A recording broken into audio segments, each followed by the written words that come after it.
எந்த ஒரு இஸ்லாமிய குடும்பமும் சிறந்த ஒரு குடும்பமாக மிளிருவதற்கு அந்த குடும்பத்தில் பிரார்த்தனை இருக்க வேண்டும்.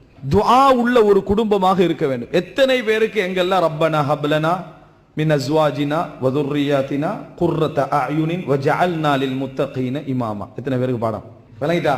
ரப்பனா ஹப்லனா மின் அஸ்வாஜினா வ துர்ரியாத்தினா குர்ரத அயுனின் வஜஅல்னா லில் முத்தகீன இமாமா.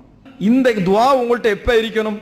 திருமணம் முடிக்க முந்தி இருந்தே இந்த துஆ எங்களோட லைஃப்ல இருக்கணும். யா அல்லாஹ் எனக்கு எங்கள் ரப்பனா ஹப்லனா மின் அஸ்வாஜினா எங்கள் அதாவது குடும்பத்தவர்களிலிருந்து பிள்ளைகளிலிருந்து பரம்பரையிலிருந்து குர்ரத அயுன் நல்ல கண் குளிர்ச்சியை எங்களுக்கு என்ன தருவாயாக.